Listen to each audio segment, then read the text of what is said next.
Hai guys, balik lagi bersama Ica. Di sini Ica bakalan lanjutin tentang basic MRI yang kemarin. Ica kan bahas soal ngejelasin apa gimana terbentuknya sinyal di MRI itu sendiri. Sekarang Ica bakal lanjut ke komponen-komponen apa aja yang mempengaruhi gambar MRI itu. Jadi ini Ica udah rangkumin, bukan rangkumin sebenarnya, aku terjemahin dari bukunya Westbrook. Oke, pembukaan.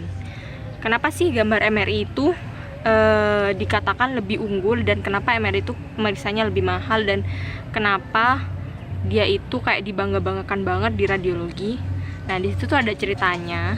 Jadi gambar MRI ini bisa menggambarkan soft tissue itu secara lebih baik daripada CT scan maupun dari sinar X itu sendiri. Makanya dia itu dikatakan lebih baik.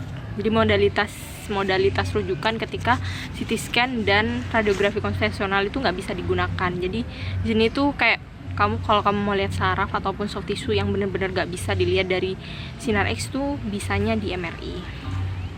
Di Westbrook tuh kayak gitu pembukaannya.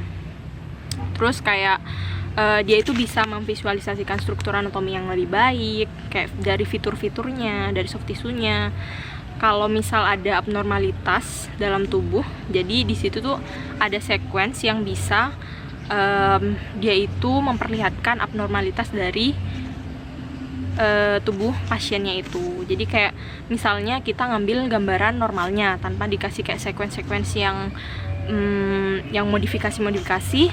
Terus habis setelah kita ngambil sequence yang cuma buat ngelihat detail anatominya, kita tambahin sequence kayak fat suppression buat ngelihat apakah ini beneran lemak sehingga dia bisa disupresi atau dia itu kelainan yang bukan lemak. Misalnya kayak gitu. Terus dari yang aku tangkap dan aku baca itu di Westbrook, di sini tuh dikatakan biasanya karakteristik kontras dari MRI itu dibagi menjadi dua kategori. Jadi ada parameter intrinsik sama parameter ekstrinsik, dimana parameter intrinsiknya itu nggak bisa diubah karena dia udah melekat pada soft tissue atau jaringan tubuhnya tersebut. Sementara kalau parameter ekstrinsik itu bisa diubah, jadi dia itu nggak permanen. Nah, apa aja sih parameternya itu?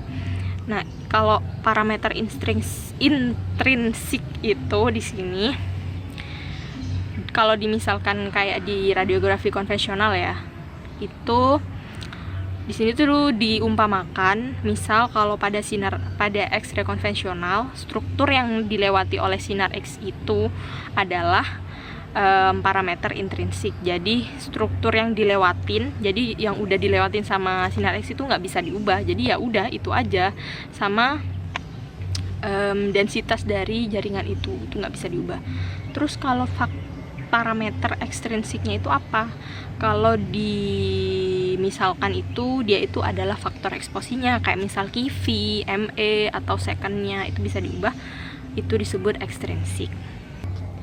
Terus kita lanjut, aku bakalan nyebutin satu-satu. Misal kayak kalau intrinsik di MRI itu sendiri ya nggak bisa diubah, itu kayak T1 recovery time-nya. Jadi T1 recovery time atau waktu pemulihan dari T1 itu nggak bisa diubah. Kemudian T2 decay time atau waktu decay T2 itu nggak bisa. Terus selanjutnya proton density atau densitas dari protonnya itu, dari protonnya atom hidrogen itu nggak bisa diubah. Terus flow atau aliran kan dari tubuh manusia udah ada. Jadi flow-nya ya kita nggak bisa ubah, mungkin bisa kecuali pakai obat-obatan atau sebagainya. Tapi kan kita menghindari hal-hal itu kan, kalau bisa nggak usah pakai obat-obatan yang bisa dia itu kayak harm ke pasiennya. Selanjutnya itu ada ADC, dia itu nggak bisa diubah. ADC itu kepanjangan dari apparent diffusion coefficient. Kemudian faktor ekstrinsiknya itu ada TR atau time recovery, itu bisa diubah. Kemudian ada TI itu di tengah-tengahnya TR, seingatku. Jadi kayak rentangnya TR, misalnya dikasih RF 90 derajat. Jadi ini rentang TR, terus TI itu ada di tengah-tengahnya, biasanya di puncak sinyalnya itu ada disebut TI. TI itu time echo. Kemudian ada flip angel. Biasanya flip angel ini berbeda-beda pada pemeriksaan MRI, tergantung pada sekuen apa yang kamu ambil, itu flip angelnya bisa diubah, dan flip angel ini mempengaruhi hasil gambaran dari MRI. Kemudian ada TI atau time inversion. Kemudian ada turbo factor atau echo time, echo trend length. Kemudian ada B value. B value ini bisa diubah. Hai lagi, sekarang kita take-nya di kamar, berhubung di atas sudah gelap. Jadi tadi itu sempat break karena udah dekat-dekat pada sholat maghrib, dan suasana juga udah rame banget di sini tuh. Kalau udah maghrib emang rame banget, entah dari suara anak-anak, tetangga, maupun dari masjid dan segala macamnya. Oke, intermezzo. Selanjutnya kita bakalan bahas soal mekanisme kontras pada MRI, di mana kontras pada MRI itu ada 3, yaitu ada tergantung dari sinyalnya, yaitu ada sinyal tinggi, sinyal intermediate, sama sinyal rendah. Kalau sinyal tinggi ini dia kontrasnya bakalan hyperintens. Kemudian ada sinyal intermediate, dia itu bakalan menghasilkan gambaran isointens atau dia itu keabu-abuan. Kalau hyperintens tadi dia bakalan menghasilkan gambar yang bright atau terang. Sementara kalau sinyalnya rendah, dia bakalan menghasilkan gambaran yang hipointens atau gelap. Nah, NMV bisa dipisahkan menjadi vektor individual dari jaringan yang tampil pada gambaran tubuh pasien, seperti lemak, CSF, dan otot. Suatu jaringan memiliki sinyal yang tinggi jika dia punya komponen magnetisasi transversal yang besar pada TI-nya. Jika komponen magnetisasi transversalnya besar, maka otomatis amplitudo dari sinyal yang didapatkan juga besar. Jadi amplitudo itu berbanding lurus dengan komponen magnetisasi pada arah transversal. Makanya dari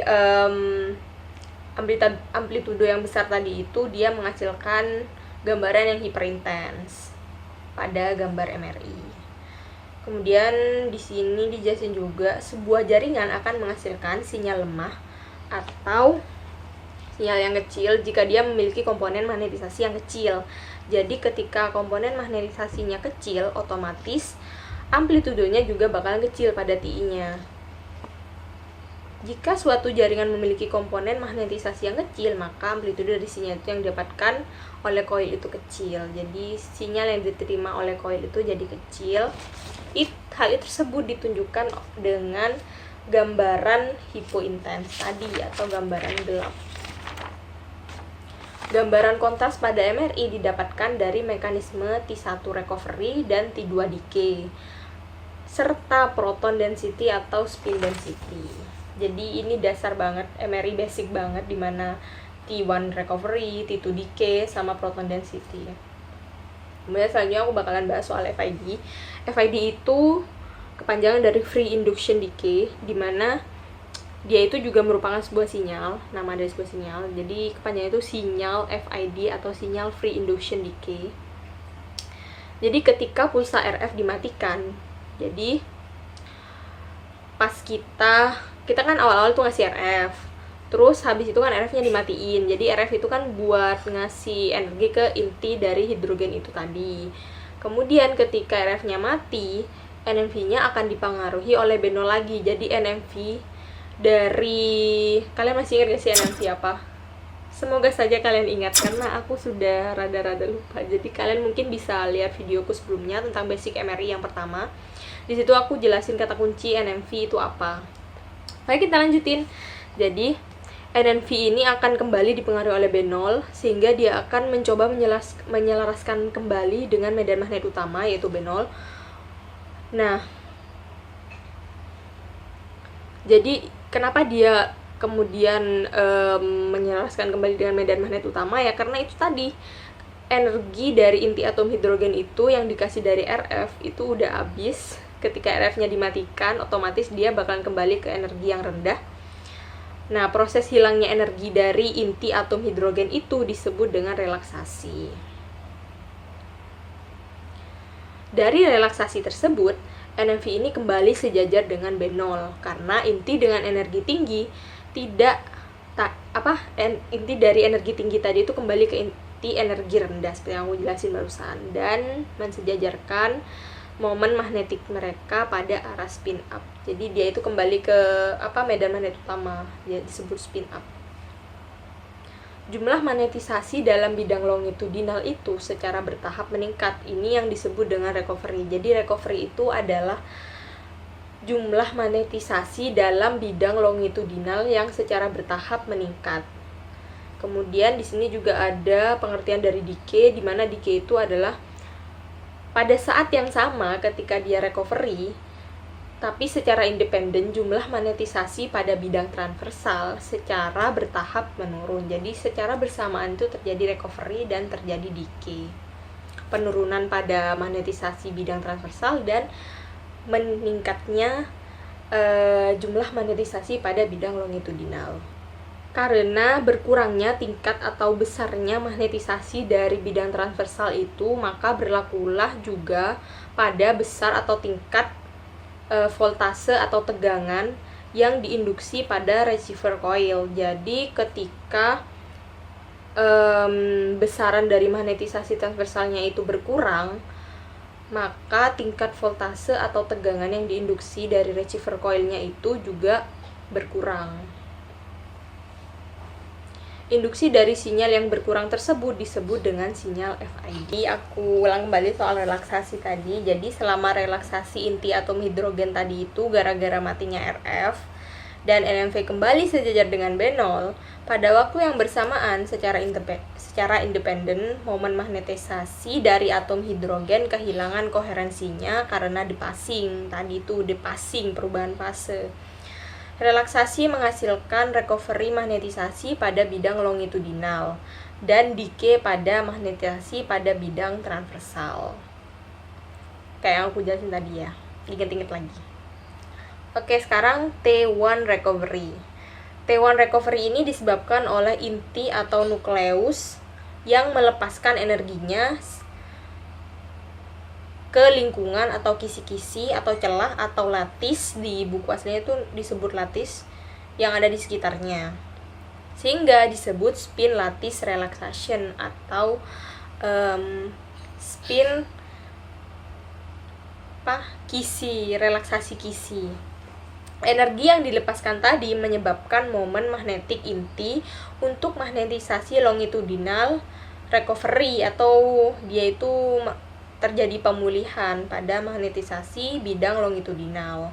Magnetisasi bidang longitudinal itu, jadi proses recovery-nya itu merupakan proses eksponensial. Jadi proses recovery dari magnetisasi longitudinal itu merupakan proses eksponensial, di mana konstanta time recovery-nya itu disebut dengan T1 relaxation time atau waktu relaksasi T1, di mana waktu yang dibutuhkan untuk pemulihan atau recovery tadi itu dari magnetisasi longitudinal pada jaringan adalah sebesar 63%. Jadi 37%-nya itu tetap, 63%-nya yang digunakan, yang dibutuhkan buat recovery. Kemudian ada T2 decay. T2 decay ini disebabkan oleh medan magnetik dari inti atau nukleus yang saling berinteraksi. Jadi kan di atom tadi itu, di sekitar atom kan ada atom lain, jadi antar inti atom itu saling berinteraksi. Jadi T2 decay itu disebabkan oleh itu. Decay itu artinya peluruhan ya. Hal ini disebut relaksasi spin relaxation dan mengakibatkan decay atau hilangnya koherensi dari magnetisasi transversal. Tingkat decay juga merupakan proses eksponensial. Jadi decay ini juga merupakan proses eksponensial sama kayak tadi yang T1 recovery. Sehingga waktu relaksasi dari T2 suatu jaringan adalah waktu decay konstan, di mana waktu hilangnya magnetisasi transversal tadi itu adalah sebesar 63%. Jadi waktu yang dibutuhkan itu sama, yaitu 63%. 37%-nya itu tetap. Oke, kita lanjut ke pembahasan selanjutnya. Pulse sequence itu terdiri dari beberapa periode. Periode utama dari pulse sequence itu yang membentuk sequence yaitu TR dan TI, di mana TR dan TI ini kan aku udah sebutin tadi, dia merupakan parameter ekstrinsik yang bisa diubah. Oke. TR atau time repetition atau waktu pengulangan. Waktu dari penerapan atau aplikasi dari pulsa RF yang pertama ke pulsa RF berikutnya. Jadi TR itu rentangnya. Jadi kayak RF yang pertama sama RF yang kedua yang berikutnya. Jadi ini itu merupakan TR. Jadi rentangnya itu merupakan TR. Ini untuk berlaku untuk setiap slice atau irisan dan diukur dalam milidetik atau ms, millisecond. TR itu menentukan jumlah relaksasi longitudinal yang terjadi antara akhir satu RF dan RF berikutnya. TR ini yang menentukan jumlah relaksasi dari T1 ketika sinyal terbaca. Jadi TR ini yang menentukan jumlah relaksasi dari T1. Kemudian selanjutnya yaitu ada time TI atau time echo. TI ini adalah waktu dari penerapan pulsa RF ke puncak sinyal yang diinduksi dalam koil yang diukur dalam milidetik atau millisecond juga. Jadi kayak misalnya tuh gini ya, RF yang pertama, RF yang dua, kan tadi ini disebut dengan TR rentangnya. Sementara kalau TI itu dia ada di tengah-tengahnya TR, jadi kayak dia berada di puncaknya gini, pas di puncaknya. Itu TI atau time echo. TI ini yang menentukan seberapa besar decay pada magnetisasi transversal yang diizinkan terjadi. Jadi magnetisasi transversal besarnya decay-nya itu dipengaruhi oleh TI. TI ini mengontrol jumlah relaksasi pada T2 decay ketika sinyal dibaca. Jadi TI itu yang mengontrol jumlah relaksasi dari T2 ketika sinyalnya dibaca. Kemudian ada proton density. Proton density ini adalah jumlah proton hidrogen yang bergerak per satuan volume pada suatu jaringan. Jadi semakin tinggi PD atau proton density-nya pada suatu jaringan, semakin banyak sinyal yang dihasilkan atau ditangkap dari jaringan tersebut. Jadi proton density ini juga menentukan sinyal yang ditangkap oleh receiver coil. Kemudian kita bakalan bahas ke relaksasi dari T1 dan T2, di mana relaksasi dari T1 dan T2 ini bergantung pada 3 faktor. Yang pertama itu adalah energi yang melekat pada jaringan. Jika energinya rendah, maka celah atau kisi atau latis dari molekul lebih mudah menyerap energi dari inti hidrogen. Jaringan dengan energi rendah seperti sebuah spons. Jadi digambarkannya itu seperti sebuah spons, dimana kalian ngerti kan, spons itu kayak banyak lubangnya dan dia itu bisa nyerap air dengan mudah kan, gara-gara dia banyak lubangnya atau kisinya gitu kan, yang bisa dengan mudah menyerap energi dari inti hidrogen selama relaksasi. Sebaliknya, jaringan dengan energi tinggi nggak bisa dengan mudah menyerap energi dari inti hidrogen. Jadi dia itu jaringannya lebih padat. Jadi di sini tuh Westbrook itu menggambarkannya seperti kertas dapur, kitchen paper, dia bilangnya kayak gitu, dimana kurang mampu untuk menyerap energi selama relaksasi karena celahnya dikit, sementara spons kan banyak. Hal ini sangat penting terutama pada proses relaksasi dari T1 yang mana bergantung pada perubahan atau pertukaran energi di antara inti hidrogen dan spin latis atau kisi. Faktor yang kedua yaitu seberapa dekat molekul-molekul pada suatu jaringan. Jadi space antar molekul itu juga mempengaruhi T1 dan T2 relaxation. Pada jaringan yang memiliki molekul berdekatan, maka lebih efisien terjadinya interaksi antara medan magnet antar inti atom hidrogen. Jadi maksudnya ini jadi kayak semakin dekat kan jadi semakin gampang untuk berkomunikasi kayak gitu kan logikanya. Sebaliknya ketika molekulnya berjauhan, hal ini sangat penting terutama pada proses T2 decay yang mana bergantung pada efisiensi dari interaksi antar medan magnet tersebut. atau antar inti atom hidrogen yang tadi tuh aku bilang spin relaxation itu. Kemudian faktor yang ketiga yaitu seberapa baik laju penurunan molekul sesuai dengan frekuensi. Sebenarnya ini di bukunya itu bahasa Inggrisnya itu velocity trembling rate, tapi aku translate-nya jadi laju penurunan molekul. Jadi ini seberapa baik laju penurunan molekul sesuai dengan frekuensi Lamor atom hidrogen. Jadi kalau dia velocity-nya sesuai dengan frekuensinya atom Lamor frekuensi Lamor dari atom hidrogen itu, maka dia semakin baik. Jadi jika keduanya sesuai dengan baik, pertukaran atau perubahan energi antara atom hidrogen dengan molekul lattice itu efisien. Sama seperti resonansi, di mana perubahan atau pertukaran energi lebih efisien ketika energi diaplikasikan pada frekuensi yang sama, sesuai dengan frekuensi Lamor dari atom hidrogen. Namun, apabila tidak sesuai, pertukaran atau perubahan energi tidak akan efisien. Sama kalau kayak kita ngomong sama orang, kalau kita nggak sefrekuensi, maka pembicaranya tidak akan efisien. Ya, kita bakalan bahas tentang relaksasi pada jaringan yang berbeda. Seperti yang udah dibahas sebelumnya, tentang relaksasi T1 dan T2 decay.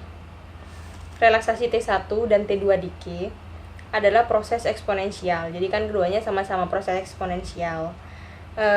Dengan konstanta waktu T1 dan T2 yang mewakili waktu yang diperlukan untuk 63% dari total magnetisasi untuk kembali pada bidang longitudinal melalui transfer energi spin lattice atau T1, atau hilangnya magnetisasi pada bidang transversal melalui interaksi spin-spin pada T2.